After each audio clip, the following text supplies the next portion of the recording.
Rebonsoir à tout le monde, toujours un vrai plaisir de se retrouver ensemble.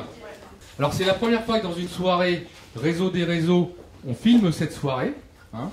Y a toujours des nouveautés, vous avez remarqué dans nos soirées. Voilà. Alors c'est filmé pour différentes raisons. La première, c'est parce que nous avons vraiment le plaisir d'accueillir Jean-François Nouvel.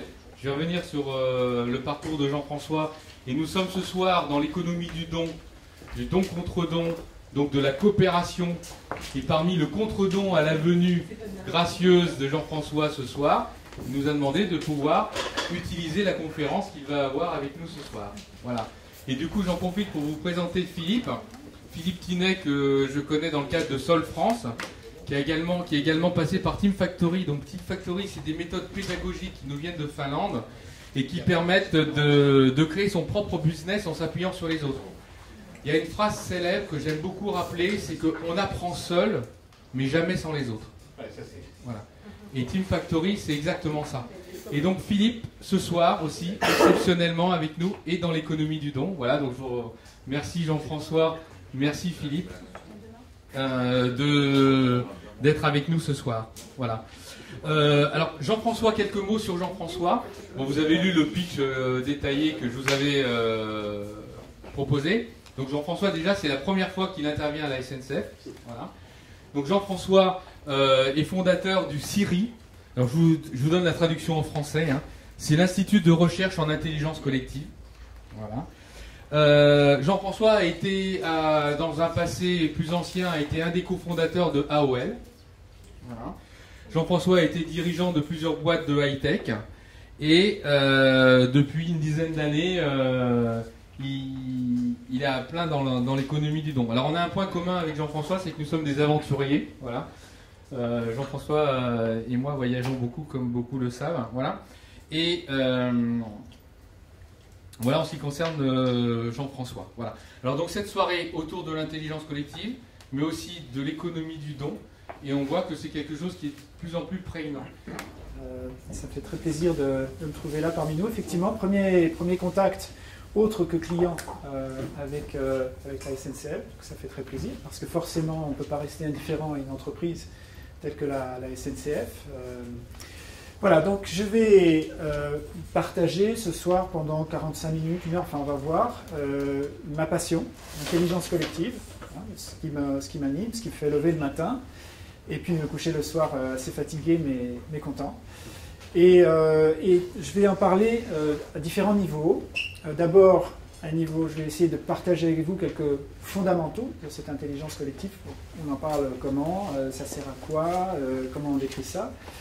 Et puis après, on va avoir une phase beaucoup plus interactive, donc de mini World Café, en fait, pour justement brasser un petit peu tout ce que ça peut faire naître en vous comme questionnement, comme découverte, etc., hein, pour qu'il y ait vraiment ces conversations, parce que dans la conversation, dans le dialogue, eh bien, il y a aussi un mécanisme à la fois d'appropriation et puis de partage. Et puis après, eh bien, on va continuer aussi justement des échanges de manière tout à fait interactive avec la salle, où là, ça n'ira pas forcément vers moi, mais de personne à personne. Après, si je peux apporter un éclairage à un moment donné, je le ferai volontiers. Voilà. Ça va si on fonctionne comme ça ? Alors pour me présenter un petit peu plus, donc oui, j'ai fondé le CIRI, en anglais dans le texte Collective Intelligence Research Institute, hein, donc Institut de recherche en intelligence collective. Alors déjà un petit mot sur l'intelligence collective. On peut l'aborder de deux façons. La première, l'intelligence collective constitue une propriété du vivant social. Il n'y a pas de vie sans intelligence collective. Un écosystème, une fourmilière, une grande entreprise ou une équipe de sport, tout ça, on voit bien qu'il se constitue des collectifs et qui fonctionnent comme une entité vivante, plus ou moins homogène, ça marche plus ou moins bien, hein, qu'on peut observer dans la nature. Donc, premier point, déjà, je ne parlerai pas d'intelligence collective comme une méthode. Chose tentante pour les entreprises, il y a des modes comme ça, on fait du knowledge management, il y a des méthodes comme ça avec des modes qui passent, mais là non, il ne s'agit pas d'une méthode, il s'agit d'une propriété de la vie, de même que la gravité fait partie d'une propriété de la physique. Donc on ne dit pas on va faire de la gravité, ça existe, et puis après on peut éventuellement explorer ça. Donc l'intelligence collective relève d'une propriété du vivant social, et ça devient, de manière récente, une science à part entière, qui vise justement à comprendre pourquoi, lorsqu'on a X milliards de cellules ensemble, ça constitue un corps homogène. Pourquoi est-ce qu'on a Lorsqu'on a X joueurs dans un sport donné, ça constitue une équipe plus ou moins homogène. Pourquoi est-ce que des grandes structures comme la SNCF existent et fonctionnent, tant bien que mal, ça marche justement, et ça constitue un corps et à quel degré, comment ça marche et à quel moment ça marche plus ou moins bien. Donc l'intelligence collective devient cette discipline qui étudie, qui essaie de comprendre. Et qui, à côté de ça, bien entendu, comme toute science, essaie de faire du développement, donc de voir à quelles conditions un collectif peut s'améliorer, apprendre plus, devenir plus agile, faire que les gens s'y sentent mieux, etc., etc. Donc derrière, évidemment, on voit quelles sont des techniques, des technologies ou des méthodes pour évoluer, pour faire évoluer des collectifs. Alors on peut s'inspirer de la nature, on peut s'inspirer aussi de meilleures pratiques, on peut voir comment des technologies, en fonction de leurs usages, comment on va aussi transformer un collectif, et ainsi de suite. Cette intelligence collective, il faut la voir vraiment sur deux grandes parties en tant que discipline. Il y a une partie dont je vais parler ce soir, la partie externe, visible, objective. On regarde une fourmilière en train de couper un morceau, un criquet, on comprend ce qui se passe, comment les fourmis s'organisent, etc. On regarde une entreprise, quelle technologie elle utilise, quel protocole ou quel code social elle emploie, qu'est-ce qu'on peut changer, etc. Et on voit des choses extérieures. Ça, je dirais, ça constitue la partie la plus facile, parce que ça se passe en dehors de nous, on parle des choses qui se trouvent là, face à nous, et quelque part, on a l'illusion de se trouver un peu en dehors de l'équation. Sauf qu'on le sait dans les sciences, on fait aussi partie de l'équation. Et ça amène à l'autre partie de l'intelligence collective, la plus difficile, la plus subtile, à savoir ce qui se passe en nous. Parce que le nous, le collectif, se vit en nous. Là, par exemple, en cet instant même, je parle en français, j'utilise une langue, donc par définition un objet collectif, qui contient dedans des structures sémantiques, des croyances, des codes sociaux, etc., etc. Et donc je perpétue, ne serait-ce qu'en utilisant une langue, je perpétue un collectif. Avec les codes sociaux, même chose. Avec certaines technologies, même chose. Avec des mécanismes de croyance, même chose. Mais là, je dirais, cette partie-là, je ne vais pas trop y toucher ce soir, parce que ça constitue tout un pan extrêmement important. À la limite, je pourrais revenir si ça vous intéresse. Mais je vais parler plutôt de la première partie, à savoir donc l'intelligence collective plutôt externe. Que peut-on observer dans nos organisations aujourd'hui? Quelle réflexion ça nous apporte? Et ça nous donne envie de faire quoi derrière? Parce que le but, évidemment, consiste à se demander qu'est-ce qu'on va en faire. Alors, pour vous parler un petit peu de la méthode, il y a une posture à avoir quand on veut s'intéresser à cette science.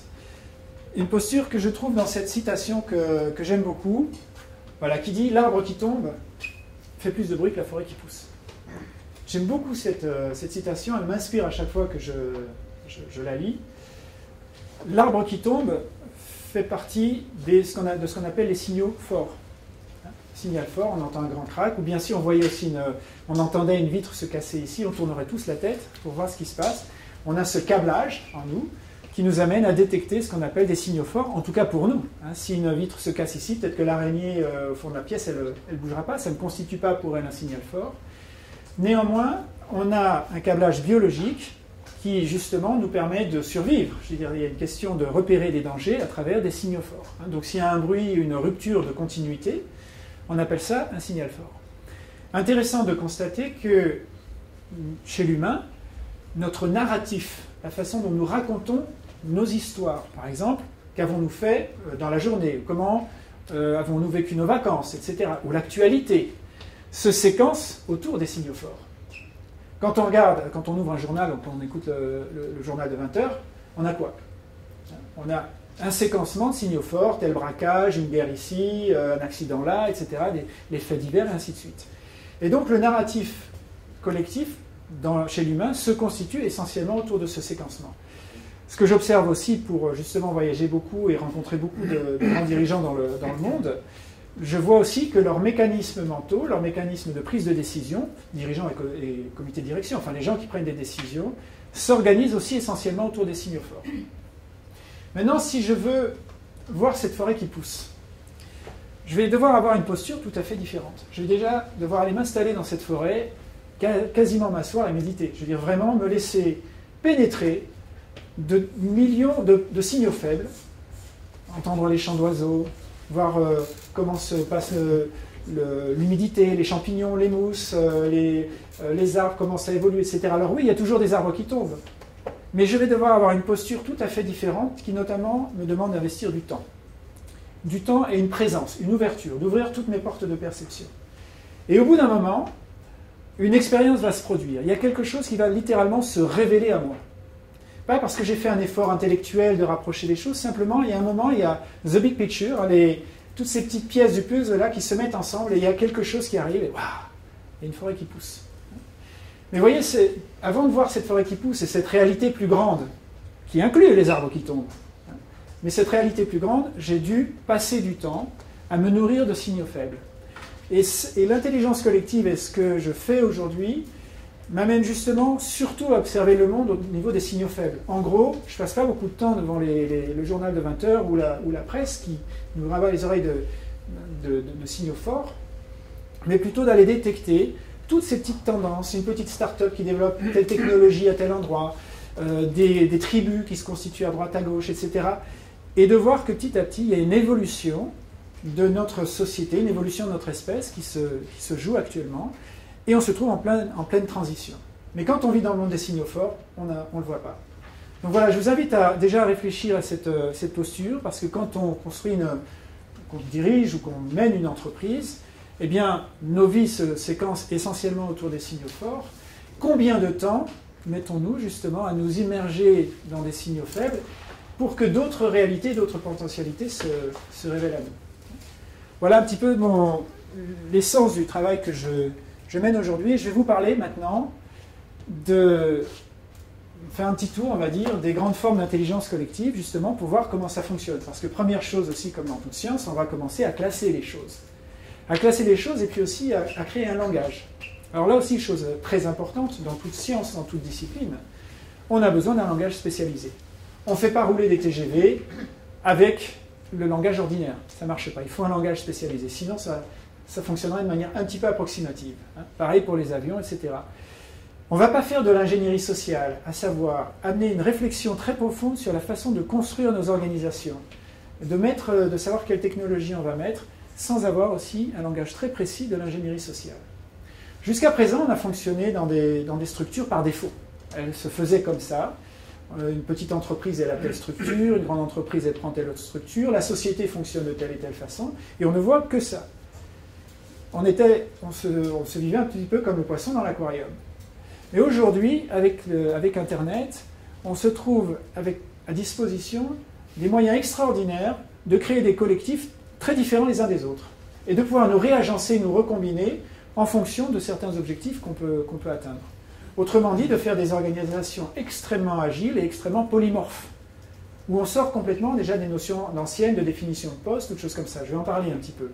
Mais ça devient tellement nouveau qu'il nous faut un langage pour ça, pour qu'un collectif puisse se recombiner, comme le fait une équipe de sport, par exemple, en fonction des objectifs ou des situations à gérer. Donc il faut un langage pour ça.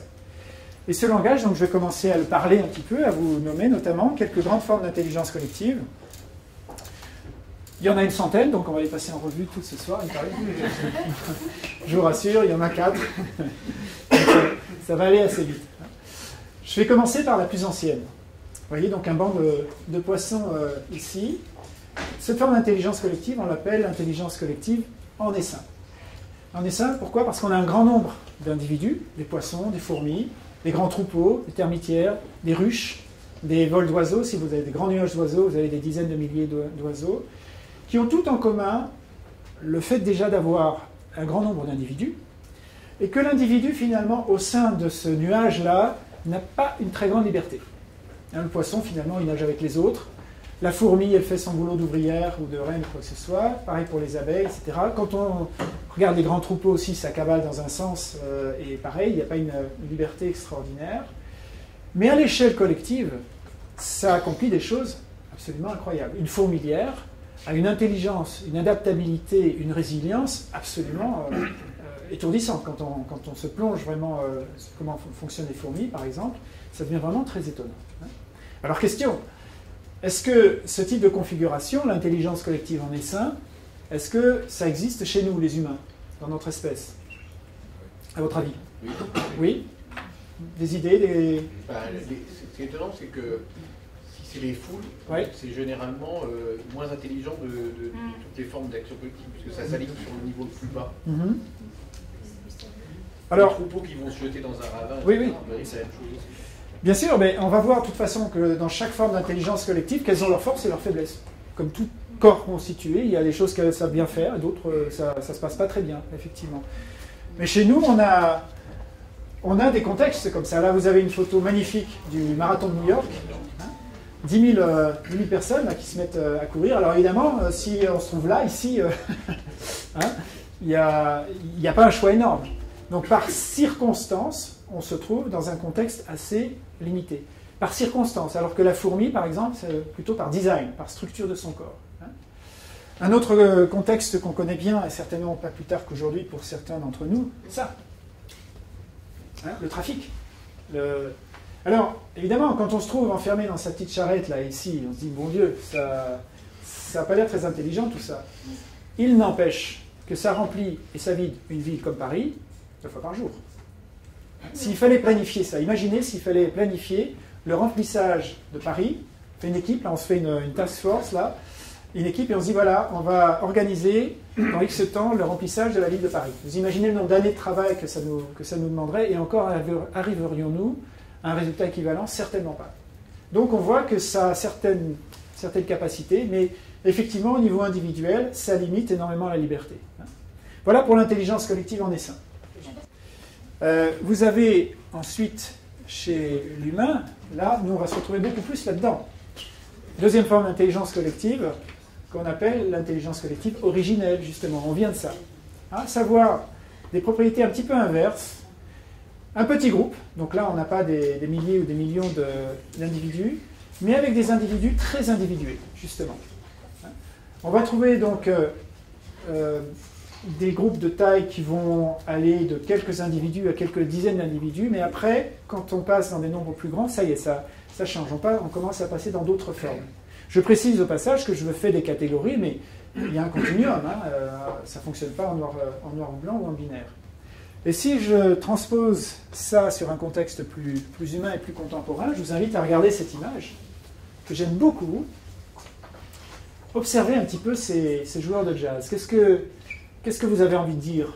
Qu'est-ce que ça évoque en vous, cette photo? Ils sont dans une extase commune. Déjà, effectivement, oui, on voit qu'il y a un moment d'apothéose, là, oui. Ils ne se regardent pas, et pourtant, on sent que... on les sent reliés les uns aux autres. Il y a un esprit de corps, on le voit tout de suite. Quoi d'autre? La femme est au centre. Il y a les noirs. Et c'est la plus belle. C'est la plus belle. En même temps, c'est là. Alors, vous avez notamment alors, il y a plusieurs propriétés qu'on peut voir là-dedans. Déjà, on a une très grande individuation aussi. On voit bien que chaque joueur se trouve vraiment dans son instrument, sa spécialité. Et on voit qu'il n'y a pas une opposition aussi entre l'intérêt individuel et l'intérêt collectif. On voit que vraiment, ça se nourrit l'un l'autre. Plus le joueur devient individué, joue bien son instrument, crée sa musique, chacun a un style particulier, et plus ça va nourrir le collectif, plus le collectif existe, et plus ça amène aussi le joueur à exister. Donc là, on a une image, on va dire, d'une forme d'intelligence collective originelle, fonctionnelle. Là, on a quelque chose qui, visiblement, on le voit, par empathie, on voit que ça marche bien. D'accord ? Alors, vous avez une propriété très importante là-dedans, justement, que je voudrais nommer, qu'on appelle holoptisme. Alors, je vais sortir quelques gros mots, excusez-moi, je vous parlais de langage spécialisé. Holoptisme, ça vient du grec holos, le tout, et optisme, voir le tout. Qu'est-ce qui se passe dans le contexte de notre groupe de jazz ou dans une équipe de sport, même chose.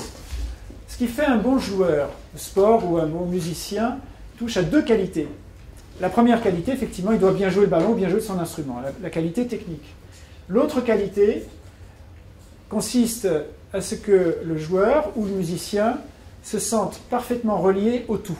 Il ait la capacité de voir le tout. En gros, un bon holopticien. D'ailleurs, on peut parfois voir des sports dont on ne connaît pas les règles, le rugby ou le football américain, etc. Et on voit une sorte de gros bazar. On ne comprend pas ce qui se passe. On voit que du bazar, parce qu'on n'a pas développé nos capacités d'holopticien. Le coach, lui, sur le bord du stade, joue exclusivement le rôle de l'opticien, de relier le joueur au tout et le tout au joueur. Lui, il ne joue même pas techniquement la balle.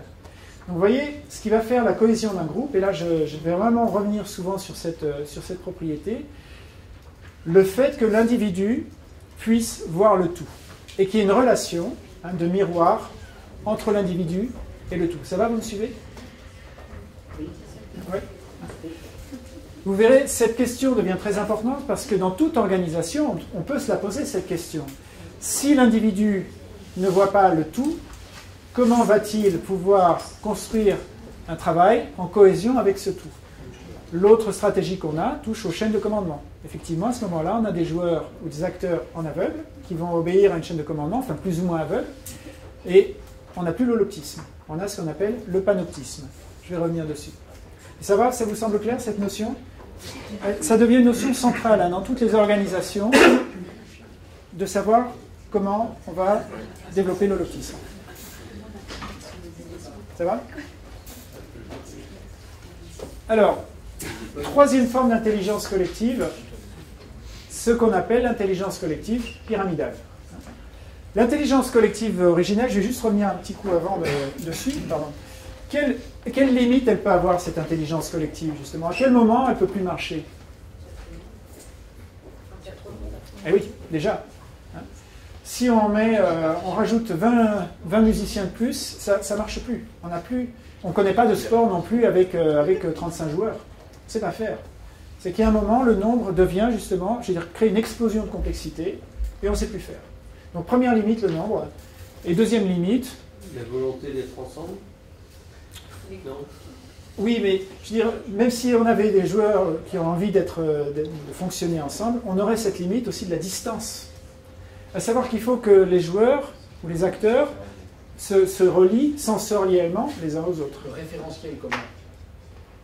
Justement, l'humanité a trouvé un truc extraordinaire pour dépasser ces limites du nombre et de la distance, a inventé une forme qu'on ne trouve pas dans le monde animal, l'intelligence collective pyramidale. Avec, à l'origine, dans toutes les grandes civilisations, on va trouver un dieu vivant, un pharaon, un inca, etc., un empereur. Et puis on va voir des castes avec évidemment la naissance des chaînes de commandement qui se mettent en place. Et toutes ces civilisations qui naissent comme ça ont ce point commun de pouvoir mettre ensemble des milliers, voire des millions de personnes.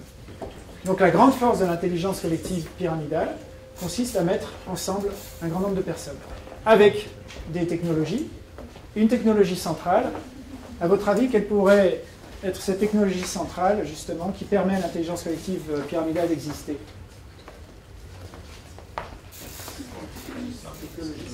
Ouais. Sans elle, ça ne peut pas exister. L'information. Alors cette information, d'information. comment on la fait aussi? On ne fonctionne plus dans les traditions orales. Ah, j'ai entendu. L'écriture. Voilà. Sans l'écriture, pas d'intelligence collective pyramidale. Ça constitue la technologie vraiment clé de voûte. Parce que tout d'un coup, on peut étendre, on sort de la notion de tradition orale où il faut se trouver dans le même espace-temps pour communiquer. On peut écrire des contrats, on peut écrire des constitutions, on peut écrire des lois, on peut créer des monnaies aussi qui vont représenter des quantités ou des qualités, etc., etc. La naissance, on voit partout l'intelligence collective pyramidale naître, et donc les civilisations naître, à partir du moment où l'écriture apparaît. Ça s'explique assez bien. Il y a eu d'ailleurs une crise de l'humanité, on va dire d'une ampleur même équivalente à celle qu'on connaît aujourd'hui, alors plus étalée dans le temps. Mais il y a eu une explosion de complexité. Il y a des villes qui commençaient à apparaître. Il y a eu l'agriculture. Et puis les territoires se complexifient. Les métiers deviennent de plus en plus spécialisés. Des villes entières se mettent à apparaître. Il faut gérer cette complexité. Et là arrive l'écriture. Partout. Partout où il y a eu cette explosion de complexité. Et on commence à trouver des grandes constitutions, entre guillemets, à savoir une loi, les 10 commandements, ou des choses comme ça, mais qui vont commencer à normer la société et à définir les différentes castes ou les différentes classes sociales. Alors ça commence évidemment comme ça il y a quelques milliers d'années, suivant les endroits, mais on va retrouver les mêmes structures, peu importe qu'on aille chez les Mayas, les Incas, en Mésopotamie, en Chine ou chez les Égyptiens, on retrouve ce type de structure avec en haut effectivement de vivant, ou en tout cas quelqu'un qui a tout le pouvoir divin. Une caste juste en dessous, la haute prêtrise et la noblesse. Après, on va trouver la bourgeoisie ou la haute bourgeoisie, les marchands, etc. On va trouver plus bas les gens qui travaillent sur la terre. Et puis tout en bas, vraiment toute la masse de gens, taillables et corvéables à merci, esclaves, intouchables, prisonniers, prises de guerre, etc., etc. Servage, etc. D'accord ? Alors évidemment, ça a un petit peu évolué depuis, quand même. Mais ceci dit, les fondamentaux de l'intelligence collective pyramidale, on les retrouve aujourd'hui encore. Ça, je veux dire, ce qui constitue l'essentiel de nos grandes organisations aujourd'hui fonctionne sur l'intelligence collective dite pyramidale. À savoir, donc, et je vais le montrer, je pense que j'ai un petit dessin un peu plus explicite maintenant, voilà. L'intelligence collective pyramidale fonctionne avec des petits groupes d'intelligence collective originelle. Par exemple, ici, on a un comité de direction. Hein, et puis ici, on va avoir des départements. Et puis ici, des services, et ainsi de suite. Hein. Je fais quelque chose de très simplifié, mais la structure fonctionne effectivement comme une pyramide, avec des chaînes de commandement. Mais sociologiquement parlant, ça se distingue d'un organigramme classique dans le fait que, oui, il y a quand même des équipes qui fonctionnent ensemble en intelligence collective originelle. Plus ou moins bien. Après, on a tous les problèmes liés aux structures. On a donc chaîne de commandement, on a pouvoir centralisé, à savoir les décisions les plus stratégiques, donc se prennent effectivement à la tête. On va aussi trouver dans toutes les sociétés à intelligence collective pyramidale des monnaies, et des monnaies particulières qu'on appelle des monnaies rares. Là, il s'agit d'un terme technique, à savoir que ces monnaies-là se concentrent dans les mains de quelques-uns. Vous avez joué au Monopoly. On débarque dans un monde égalitaire, et qu'est-ce qui se passe au bout d'un moment? Ça se concentre. Ça porte un nom, ça s'appelle l'effet Pareto. L'effet Pareto, loi de condensation. Et donc, au bout d'un moment, plus j'ai d'argent, plus je peux en investir, plus je peux en investir, plus j'en gagne, plus je peux investir, ainsi de suite. Moins j'ai d'argent, plus je vais devoir en payer, et donc moins j'aurai d'argent, et ainsi de suite. D'accord ? Donc, on voit un phénomène dit techniquement de condensation, ça se condense, et partout, dans toutes les civilisations intelligence collective pyramidale, on voit une corrélation entre la concentration monétaire à un niveau et puis la sous-monétarisation quand on descend plus bas dans les échelles. Ça, on le voit partout. Ça porte un nom d'ailleurs. Je le dis sans jugement de valeur. Vous le connaissez ce mot? Plutocratie. À savoir quand il y a une corrélation entre la concentration du pouvoir, les mécanismes de décision, et la concentration monétaire. Et on peut regarder chez les Égyptiens, les Mésopotamiens, chez nous, aux États-Unis, partout, on va trouver ces courbes absolument à l'identique entre la concentration des pouvoirs et la concentration monétaire. Donc, quand on parle de monnaie rare, ça veut dire qu'on a à notre disposition, et je vais en parler un petit peu après, la capacité de créer d'autres systèmes monétaires, avec d'autres technologies, mais j'y reviendrai un petit peu dessus. Alors, cette intelligence collective pyramidale, on la voit aussi visuellement, à savoir même l'architecture d'une ville ou la façon dont l'urbanisme se constitue, on voit aussi les concentrations de pouvoir. D'accord ? Jolie, cette photo. Tout à fait. Voilà, faite par quelqu'un justement qui a offert cette photo gracieusement, justement. Voilà. Alors, on a vu la force de l'intelligence collective pyramidale. Sa force principale consiste à savoir mettre des gens ensemble, première force. Et deuxième chose aussi, une invention fabuleuse, elle a inventé la linéarité du temps. À savoir de pouvoir faire des projets. Imaginons-nous avant, dans un monde infiniment complexe, où tout le temps qu'on perçoit relève d'un temps cyclique. On perçoit les astres, la vie, la mort, les saisons, les jours, les nuits, les générations, etc. La perception directe d'un humain d'avant l'intelligence collective pyramidale relève d'une perception cyclique. Et on le retrouve chez les peuples premiers, les peuples indigènes, aujourd'hui, même dans leur structure de langage, ils n'ont pas, dans leur composition de langage, où qu'on les trouve, une notion de temps linéaire. Le temps s'avère toujours cyclique. D'ailleurs, raison pour laquelle les envahisseurs, les colonisateurs, ont souvent trouvé ces gens fainéants, incapables, etc. Ben oui, mais parce qu'ils n'ont pas la construction culturelle du temps linéaire. Mais le temps linéaire, il permet effectivement de faire des choses comme ça, de dire, ben voilà, dans X temps, dans 5 ans ou 10 ans, on a une tour ici, où on a envoyé 10 bonshommes dans l'espace, ou on a exterminé le voisin, peu importe. Mais ça veut dire qu'on rend le monde, on évolue dans un monde beaucoup plus prévisible. Comment rend-on ce monde prévisible? Eh bien déjà, si on regarde une ville, on voit qu'il s'agit essentiellement d'un univers minéral. Donc, beaucoup plus prévisible aussi. On minéralise le vivant suffisamment. Autre chose aussi, tout le monde ici justement a un job. Il a fallu combien d'années sur les bancs d'école pour passer d'un enfant de 5 ans parfaitement imprévisible, totalement imprévisible. Il fait ce qu'il est, il est ce qu'il fait. Il a envie de dormir, il dort, il a envie de jouer, il joue. Il suit son flux d'émotions. 10 ans, 15 ans ou 20 ans après, cette personne aura patiemment, avec des années, appris à séparer son être et son faire. Donc l'intelligence collective pyramidale fabrique des gens extrêmement développés dans le faire, des ingénieurs extraordinaires, des penseurs, etc., mais des gens en général sous-développés dans la connaissance d'eux-mêmes, la connaissance de soi, avec une séparation de l'être et du faire. Ça a ses avantages et ses inconvénients. Ça permet à l'intelligence collective pyramidale de fonctionner, d'avoir des gens dont la relation au monde fait que, par exemple, ils comprennent la réalité essentiellement comme une chose externe. Il y a une sorte de monde intérieur qui existe. Je dois gérer quoi? Mes émotions. Hein, voilà, par exemple, ce type d'expression qu'on entend. Donc une connaissance qu'on peut développer si quelqu'un veut faire un chemin individuel de connaissance de soi. Il n'y a rien qui l'interdit, mais institutionnellement, l'intelligence collective pyramidale développe des gens très développés dans le faire et en général peu développés dans la connaissance intérieure. Et ça se retrouve dans les structures ontologiques, dans le langage, dans les codes sociaux et ainsi de suite. Alors, je parle de ça sans jugement de valeur, je parle des avantages et des inconvénients. Avantages, ben oui, ça met en mouvement, pour le meilleur et pour le pire, des milliers, voire des millions de personnes. Inconvénients, eh bien, je vais vous poser la question, qu'est-ce que vous pouvez voir comme limite à l'intelligence collective pyramidale, dans votre expérience? Qu'est-ce que vous sentez aujourd'hui, notamment dans la structure SNCF, mais partout, hein? Pardon? Pas réactive et stérilise l'initiative. Rappeler ton nom. Voilà. Alors, je le redis à voix haute, comme ça enregistre aussi. Hein, donc, peu réactive ou peu d'initiative. Ok. Stérilise l'initiative. Stérilise l'initiative, j'ai entendu. Ouais, merci de le rappeler. Pardon? C'est éthique. C'est une place pour chacun, chacun à sa place. Une place pour chacun, chacun à sa place. Non, mais c'est la limite du système. Ouais. Elle tend à figer les places. Voilà. Figer les places, oui. Chacun est à sa place et Tout à fait. on ne monte pas, on ne descend pas. Peu d'espace d'initiative. Peu d'espace d'initiative, chacun à sa Ouais, place, oui. des- Pardon? Déshumanisé aussi.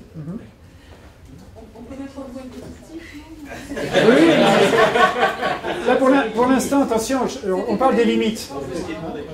On parle des limites. Là, j'ai évoqué ce que ça peut faire, notamment mettre ensemble des milliers ou des millions de personnes. Attention, hein. Donc on le fait sans jugement. Je viens pas du tout avec un jugement moral.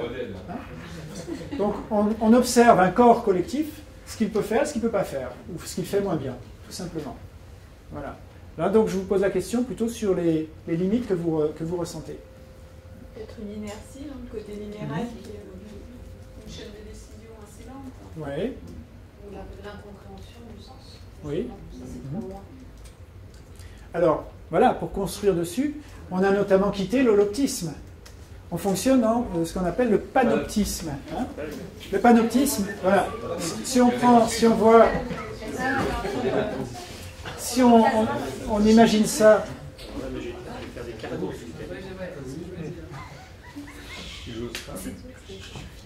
On imagine ça comme une montagne. Si je me trouve en haut de la montagne ou en haut de la pyramide, je vois tout, mais je n'ai pas le détail. Je me trouve en bas, j'ai le détail, mais je n'ai pas la vision en ensemble. Évidemment, qui ne connaît pas les scissions que ça mène dans une organisation, peu importe son activité. Donc, on a ce qu'on appelle du panoptisme. Et ce qui fait qu'effectivement, pour beaucoup de gens, on va trouver une perte de sens ou de finalité, quel que soit à quel étage de la pyramide il se trouve. Moi, je fréquente beaucoup de CEO ou de PDG, je peux vous dire que les questions intérieures, elles existent aussi comme les autres. Peut-être différentes, mais elles se trouvent là aussi. Autre chose aussi, justement, comme les grandes décisions se trouvent essentiellement concentrées ici, eh ben, on a une question toute bête. quand on se met à évoluer dans un milieu extrêmement complexe, extrêmement variable, comme aujourd'hui, à notre époque, la complexité devient telle qu'on peut se dire, mais comment est-ce qu'un groupe de gens aussi intentionnés, bien intentionnés se trouve-t-il ou formés, comment peuvent-ils prendre les bonnes décisions à un niveau de complexité tel qu'aujourd'hui? L'intelligence collective pyramidale, elle fonctionne très très bien, d'où le fait qu'elle a existé pendant des milliers d'années.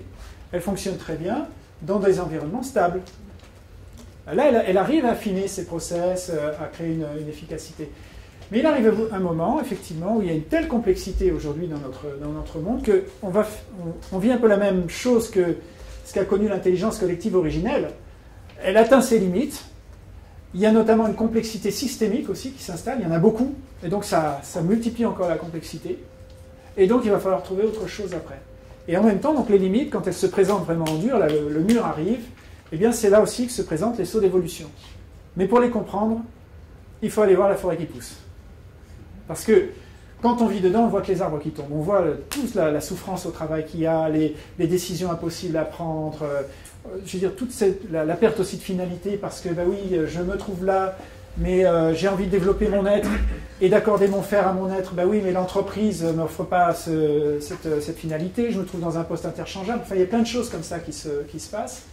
Et donc, toutes ces limites auxquelles se heurtent les gens, en même temps, ça crée une dynamique, un saut d'évolution. Et on va passer à la forme d'intelligence collective d'après, justement, celle qui se présente, la quatrième. Ah oui, pardon, avant, je voulais juste un petit truc.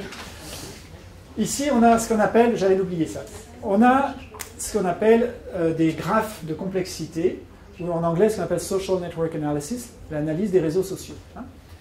Et on a ici un graphe qui vient notamment d'une grande entreprise où on a pris, on va dire, les niveaux 1, 2 et 3, on va dire, de la pyramide, pour voir comment ça communiquait. Qui communique avec qui? Qu'est-ce qui vous montre ce graphe? Qu'est-ce qu'il vous dit? Que le directeur, il n'a pas beaucoup de pouvoir finalement, le directeur. Ouais.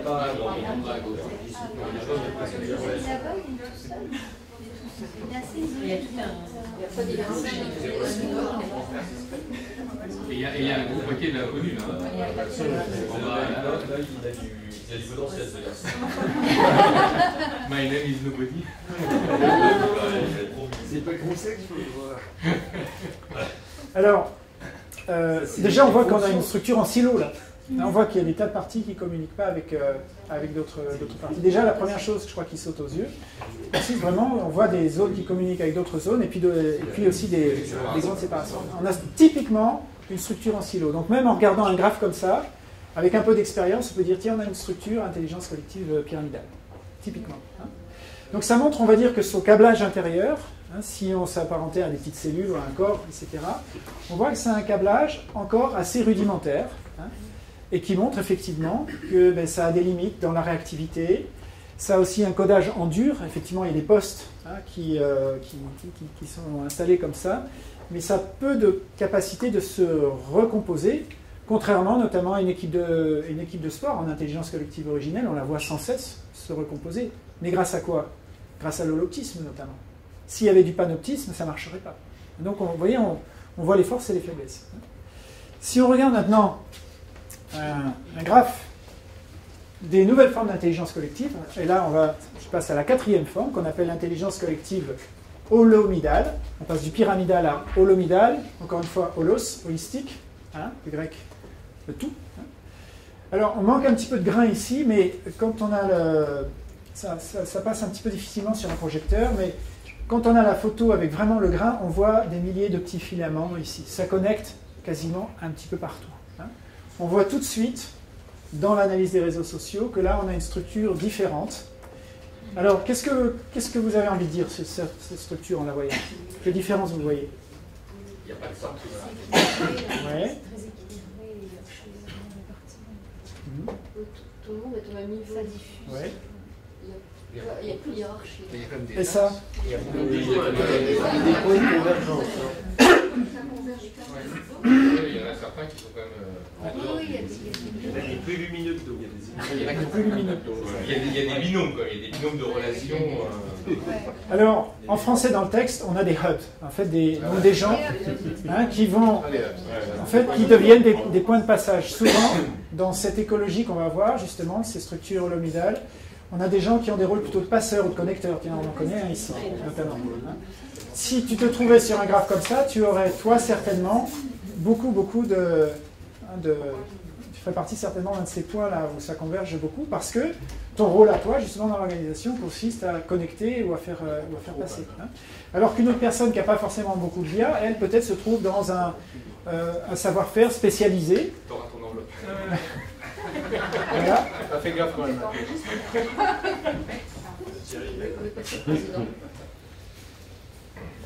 Là, on a une image déjà assez ancienne, il y a une dizaine d'années, qui nous montre en fait la structure du web, il y a une dizaine d'années déjà, avec les connexions entre des serveurs. Alors là aussi, si on rentrait, si on zoomait sur le grain, on verrait vraiment une structure fractale, qui s'apparente exactement à la structure fractale aussi d'un cerveau, ou du rhizome. Aussi le rhizome, c'est ce qu'on a sous les pieds dans la forêt. La forêt, elle se trouve plus sous nos pieds qu'au-dessus. Au-dessus, on a les poumons en quelque sorte, mais les liens essentiels se trouvent dans le rhizome sous nos pieds. On a donc des structures extrêmement complexes, auto-organisées. Il n'y a personne qui a décidé au-dessus d'une architecture, mais il y a tellement de boucles de feedback là-dedans que ça s'auto-organise. Voilà. Continuons, on a quelques exemples. Là aussi, on a du mal à le voir avec le grain. Je l'ai beaucoup plus sur mon écran. Là, quelqu'un qui a fait une étude sur Facebook de voir comment ça communiquait de pays à pays. Et donc qui a suivi justement toutes ces relations nationales et internationales qui se déployaient sur Facebook. Et là aussi, on commence à voir vraiment des structures d'une complexité absolument incroyable qu'on n'avait pas auparavant aussi. En Russie, on n'est pas sur Facebook. Comment ? En Russie, Oui, ça... c'est intéressant de voir aussi. Blanc et bleu.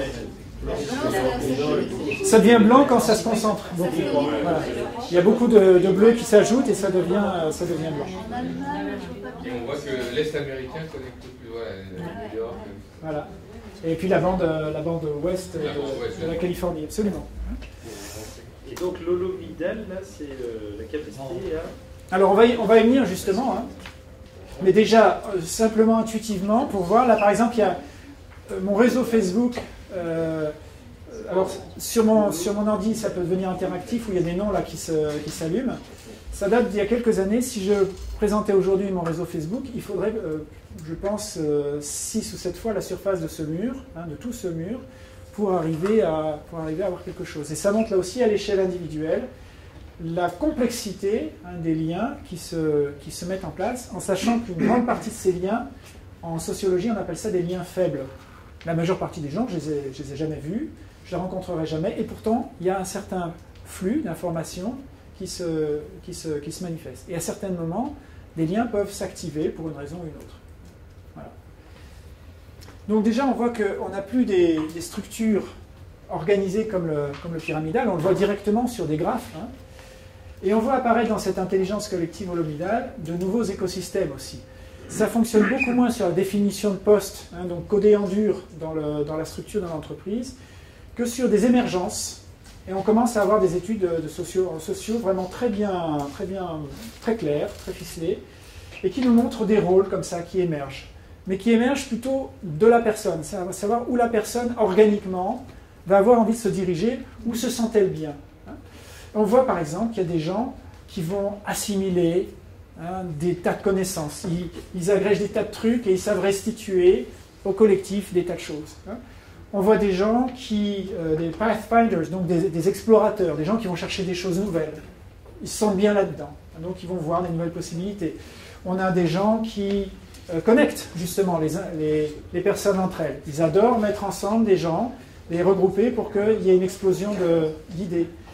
Il y a des gens qui amplifient, par exemple.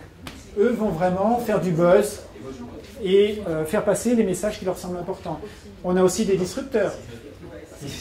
Savoir des gens qui, au contraire, vont questionner tout le temps les choses établies et faire avancer aussi le système. Et puis on a ce qu'on appelle les observateurs ou les scribes, à savoir les gens qui vont plutôt développer la mémoire du collectif, hein, qui vont archiver les connaissances, les organiser. On a des gens qui vont amener des analyses sur le système, des gens qui vont aussi le critiquer, etc. Et puis aussi toute la masse de spectateurs, à savoir les gens qui voient et qui peut-être un jour vont aussi s'impliquer plus avant dans le système. Et là, on a des structures beaucoup plus résilientes, beaucoup plus organiques. Alors cette intelligence collective holomidale, elle existe, elle naît, comme dans toute évolution, du fait de l'arrivée à un mur, hein, de l'écosystème d'avant. Et après, il y a quelque chose de nouveau qui apparaît. La technologie centrale, eh bien, Internet, comme je veux dire, ça ne peut pas exister sans les réseaux, sans tout ce maillage. Hein. Et on a quelque chose d'extrêmement distribué, il n'y a pas un pouvoir centralisé. Pour autant, il y a énormément de leadership. Alors là aussi, on va essayer d'avoir un langage un petit peu spécialisé. La différence entre pouvoir et leadership, hein. Pouvoir, en langage intelligence collective, j'entends. Pouvoir veut dire un pouvoir institutionnalisé, donné par des règles de société ou d'une entreprise ou d'une organisation qui va donner le pouvoir pour. Le leadership, alors le pouvoir top-down, hein. Le leadership bottom-up. Le leadership, je ne viens pas dans une salle ou dans un groupe en disant hey, les gars, j'ai du leadership sur vous, hein. Ça ne marche pas. Le leadership, les gens le donnent à telle ou telle personne parce qu'elle a une expertise reconnue ou des qualités particulières qui vont lui donner un leadership dans un domaine ou dans des circonstances particulières. D'accord ? Et le leadership peut aussi disparaître à tout moment. Je peux avoir une expertise donnée, je fais quelque chose de pas terrible, hop, ma réputation de leader risque de s'évaporer aussi vite, hein, qu'elle m'a été donnée. Voilà. Donc quand on regarde un petit peu ces graphes et comment ces organisations fonctionnent, on voit ces écosystèmes et on voit énormément de leadership et une économie mutualiste, à savoir où il y a beaucoup plus intérêt à collaborer et à partager qu'à séparer, garder pour soi et à fonctionner suivant les mécanismes de la compétition. Alors là aussi, j'en parle pas du tout en question de système de valeurs. Hein. L'intelligence collective pyramidale a rempli un rôle extraordinaire de créer des milliers et des millions d'artefacts, d'aller chercher les ressources brutes, de les transformer, de créer, on va dire, les fondations des sociétés d'aujourd'hui. Elle atteint ses limites et on voit apparaître cette intelligence collective holomidale qui, là, au contraire, a besoin beaucoup plus d'une économie mutualiste, plus que d'une économie de compétition. Alors ça pose des questions, évidemment. Ça pose des questions, notamment lorsqu'on utilise une technologie nommée argent, qui, elle, fonctionne sur des mécanismes de rareté, de concentration des pouvoirs, de compétition. Eh bien, cette technologie ne fonctionne plus, n'est plus adaptée, en tout cas, à cette économie mutualiste en train d'arriver. Et ce qu'on observe, et là maintenant je vais commencer à parler de ce qu'on peut observer, on observe notamment la naissance de nouveaux systèmes économiques et de nouvelles technologies qui vont soutenir ces choses-là. Je vous propose maintenant, pour continuer, de passer sur ce qu'on peut observer, justement, hein, de cette intelligence collective holomidale, à commencer par le hacking.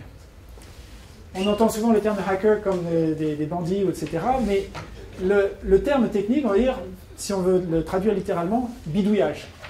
On prend la chose existante, on la bidouille et on détourne son usage, on en fait autre chose. Eh bien, l'intelligence collective holomidale, elle n'est pas comme ça, elle n'arrive pas comme ça de l'espace. Elle pousse sur l'ancien écosystème.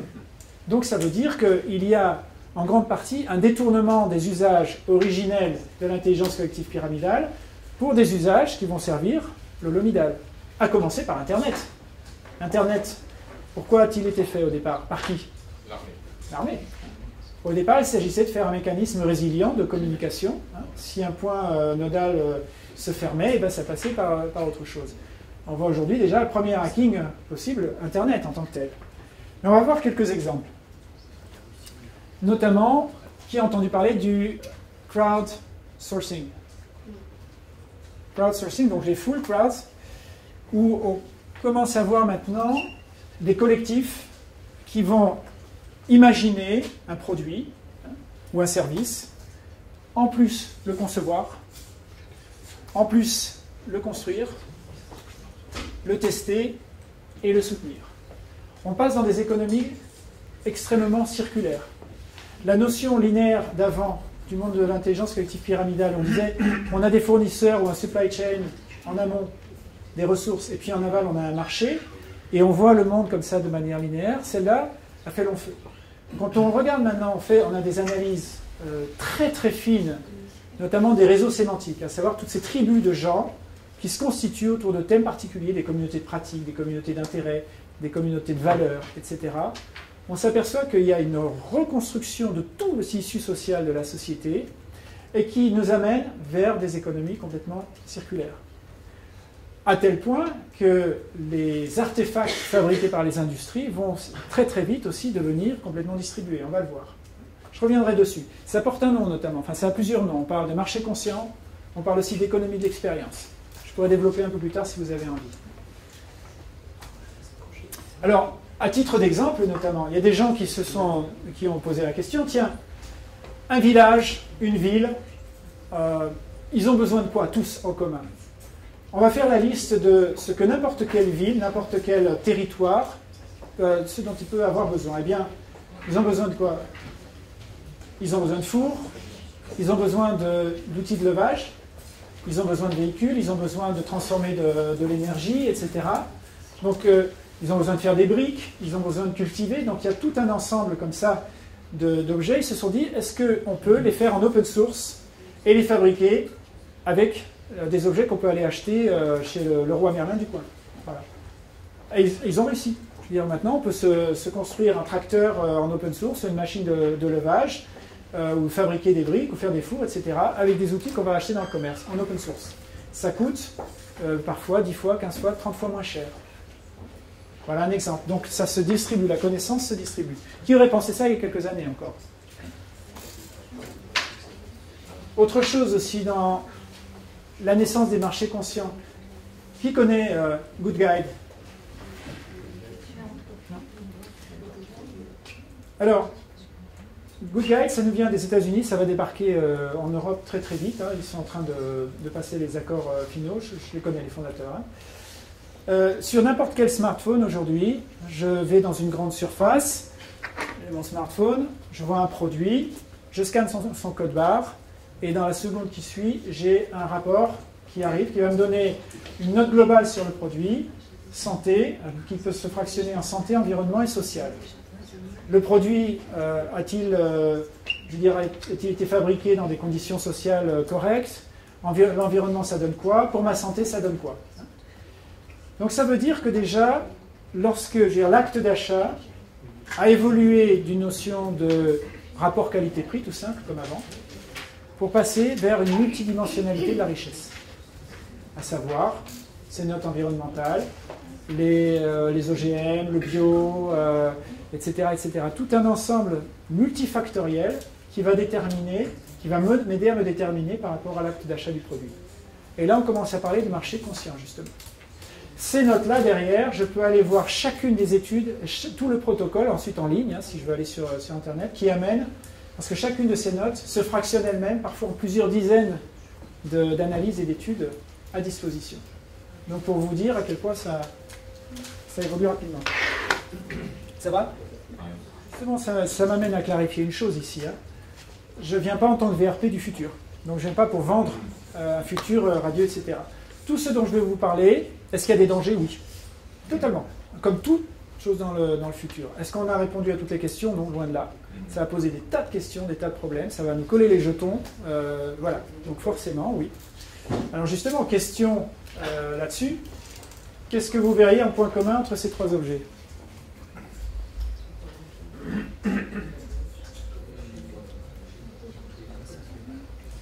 Qu'est-ce qu'il pourrait avoir en commun ces trois objets? Ils ont des trous. Ils ont des trous. Ils ont des trous, oui. Alors, ils ont en commun d'avoir tous les trois été réalisés par une imprimante 3D.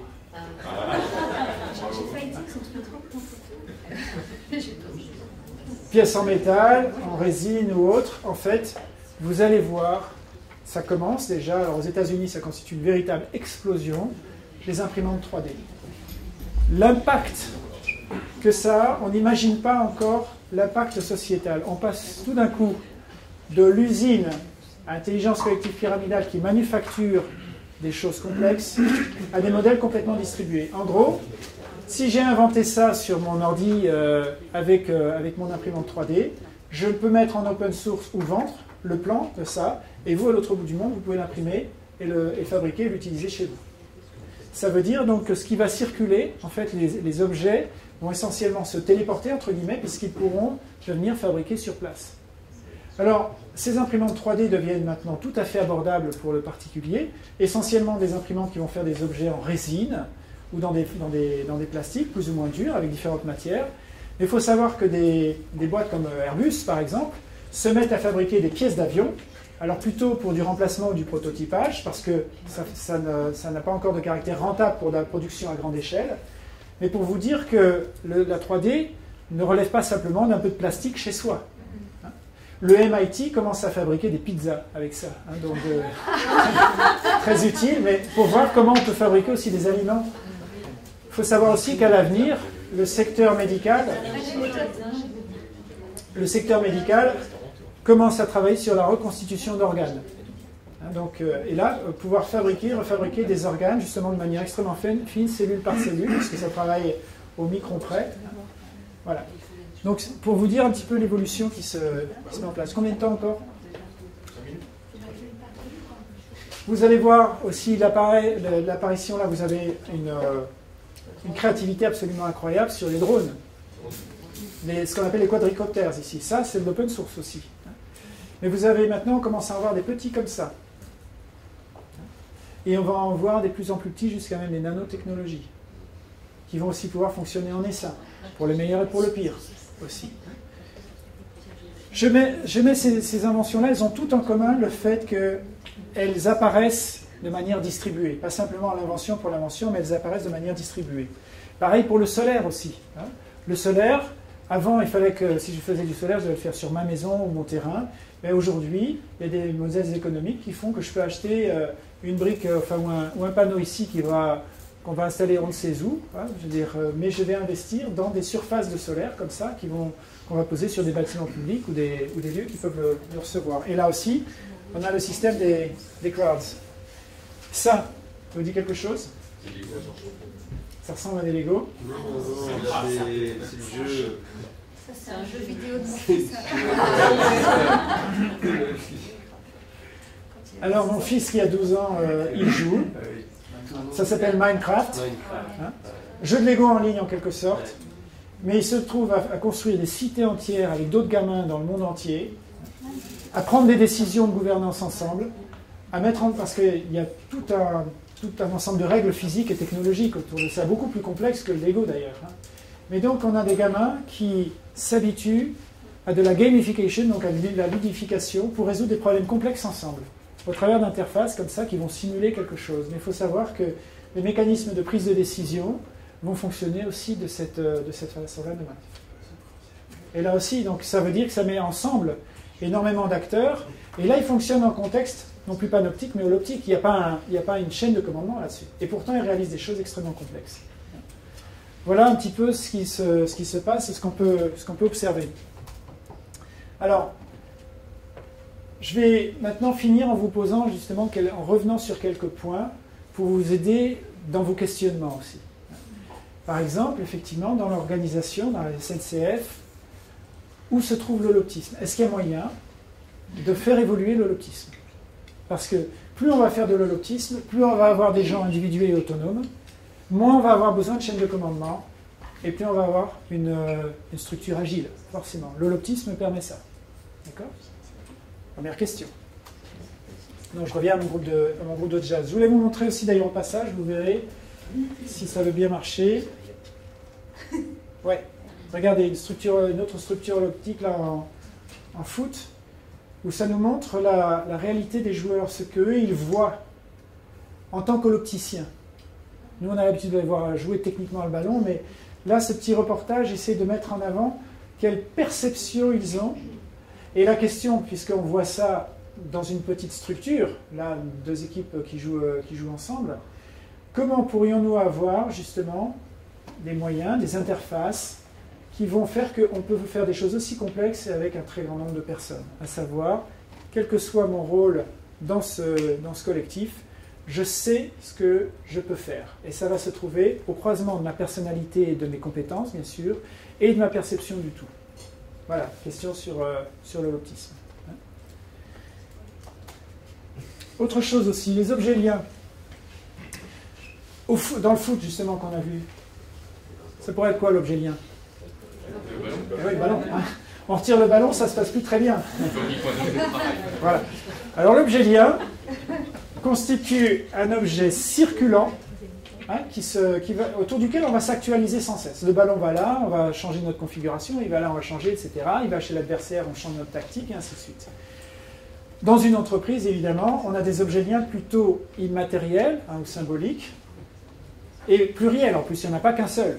On va atteindre des objectifs, on veut réparer telle ou telle chose, on veut construire telle ou telle chose, etc. Et on va s'actualiser. Mais question, justement, l'entreprise a-t-elle une identification très claire de ces objets liens, de façon à ce que les joueurs puissent s'actualiser? Comment est-ce que l'on voit? Alors bien sûr, il y a les gestionnaires de projet, il y a toutes ces choses-là, mais peut-on aller plus loin pour justement que chacun ait la conscience du collectif où il se trouve?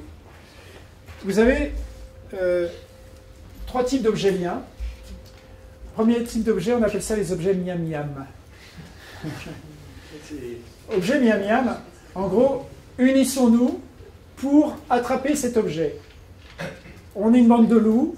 Individuellement, la proie, la biche là, ou la gazelle va trop vite pour moi, loup individuel, trop vite, trop grosse, mais ensemble, on va arriver à la voir.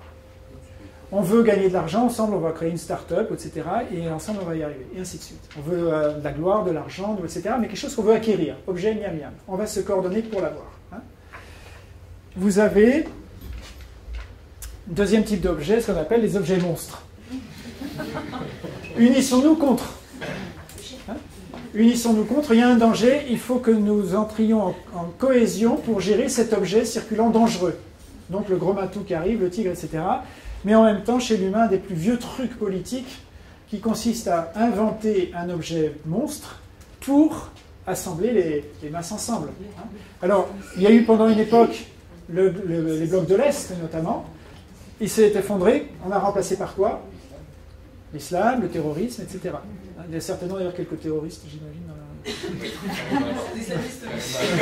Voilà, tout, exactement. Tout ça. Donc, et puis, troisième type d'objet. Ah oui, tenez, j'aime bien ce petit dessin d'ailleurs. Regardez ce petit dessin.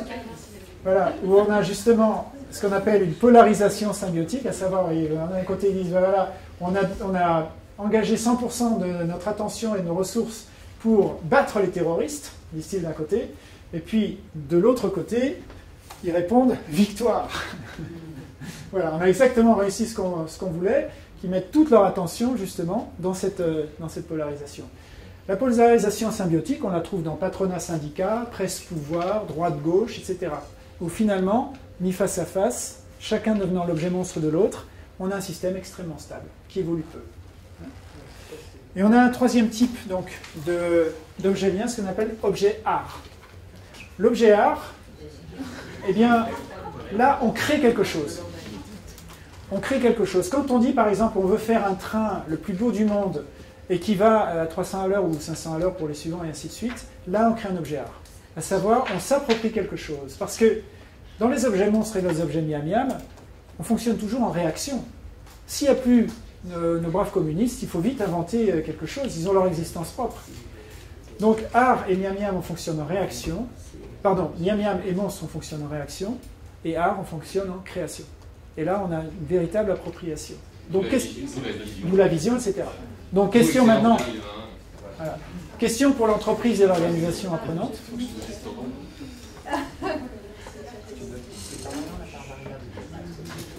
Question pour l'entreprise. Quels objets liens avez-vous? Avez-vous une identification claire des objets liens dans l'entreprise en général et aussi dans les différents secteurs?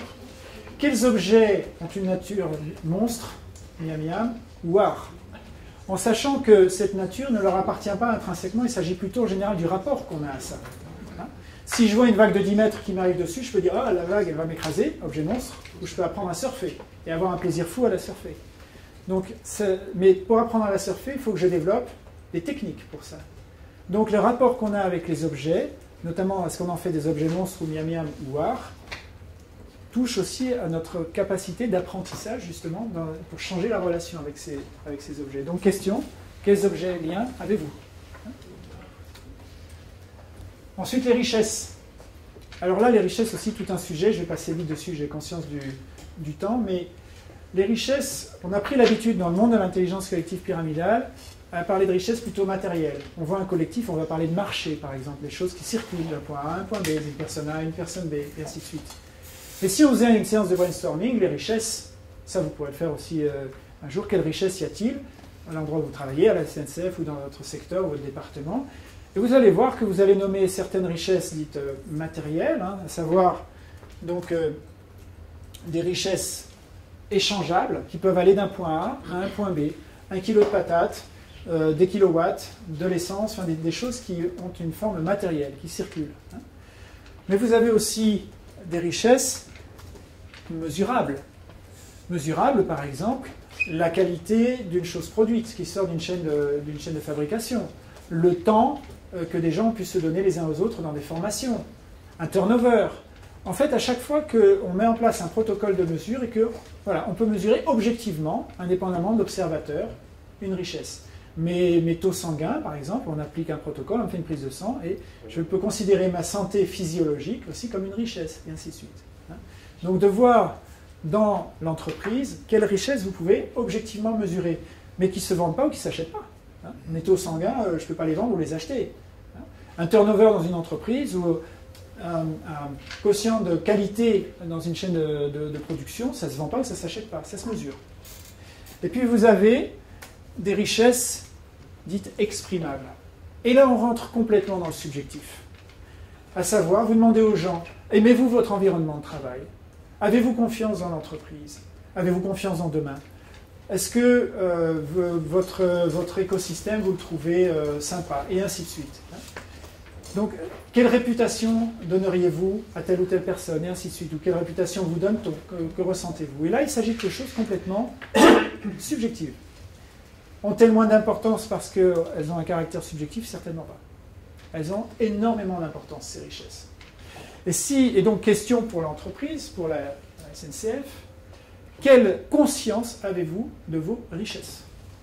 Et qu'on appelle ça de richesse intégrale. Donc, richesse intégrale, ça veut dire échangeable, mesurable, exprimable. J'ai fait un schéma simplifié, c'est un côté un petit peu plus complexe que ça, mais fondamentalement, vous pouvez à tout moment vous lancer dans des recherches là-dessus et de voir si vous avez conscience de ces richesses, parce que beaucoup de richesses restent là latentes et non formulées, donc non conscientisées. Et évidemment, ça pénalise la cohésion du collectif. Un collectif qui comprend ses richesses et qui les voit devient un collectif conscient. Et vous pourrez voir, justement, mettre des tableaux de bord avec différentes richesses qui n'ont plus rien à voir avec l'argent, où les gens pourront justement construire des réputations. Je vais passer là-dessus, j'ai pas le temps.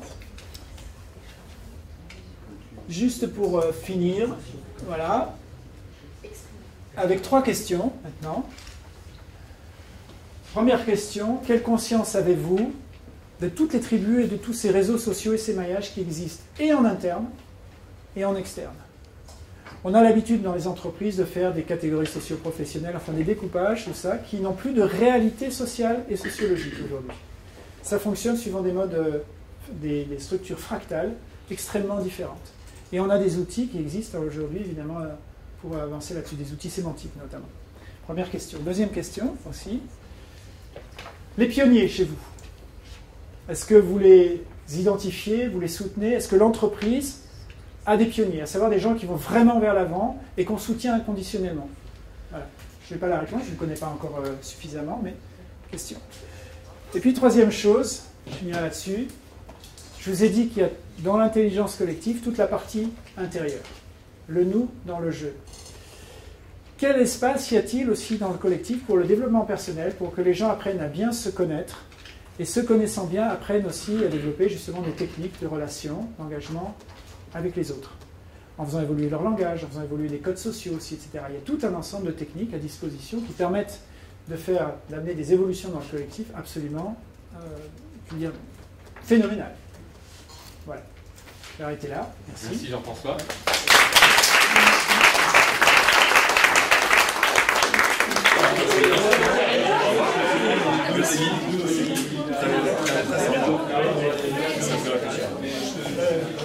Bonne soirée. Bientôt. C'est ça la vie de star. Hein.